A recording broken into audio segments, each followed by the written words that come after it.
நெய் கொஞ்சமாக போட்டுக்கலாம்.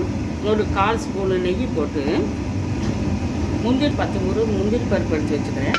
அதை வந்து நெய்யில் போட்டு வதக்கலாம். இப்போ வந்து முந்திரி பருப்பு பொடி இதுக்கு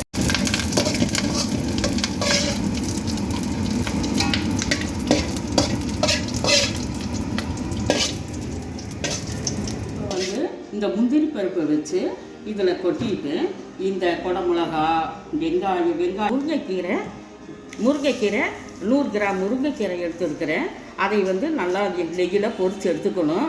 அதே போல் இந்த தேங்காய், அப்புறம் எலுமிச்சம்பழம் இதையெல்லாம் வச்சு நம்ம வந்து பொரிக்கல கலக்க போகிறோம். இப்போ முந்திரி பருப்பை வந்து நம்ம நல்லா தட்டி எடுத்துக்கலாம்.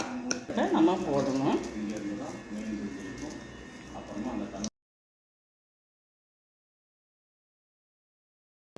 இந்த குடமிளகாய் வந்து நம்ம இந்த பொடியில் இந்த மாதிரி தூவிடணும். அதுக்குள்ளேயே வந்து நம்ம வெங்காயம் நான் வந்து 200 கிராம் வெங்காயம் எடுத்துருக்கிறேன். அதையும் சேர்ந்து இதில் போட்டு எல்லாத்தையும் சேர்த்து நம்ம கலக்கணும்.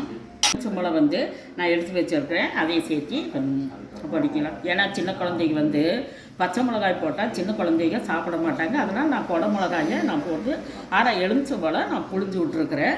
அதோடு சேர்த்து நான் வந்து முருங்கைக்கீரையை நெய்யில் பொரித்து வச்சுருக்கிறேன். மாவாட்டம் ஆகணும்.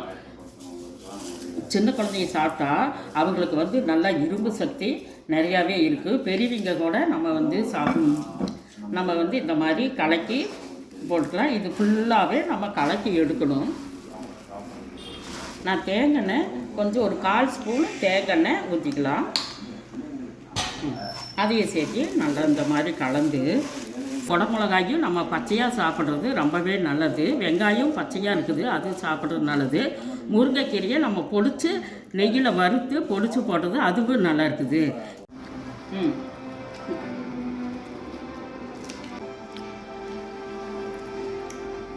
எப்படி இருக்குது அப்படின்னு சொல்லி பார்க்கலாம். ஹலோ ஃப்ரெண்ட், சூப்பராக இருக்குது. இதே மாதிரி நீங்களும் செஞ்சு பாருங்கள்.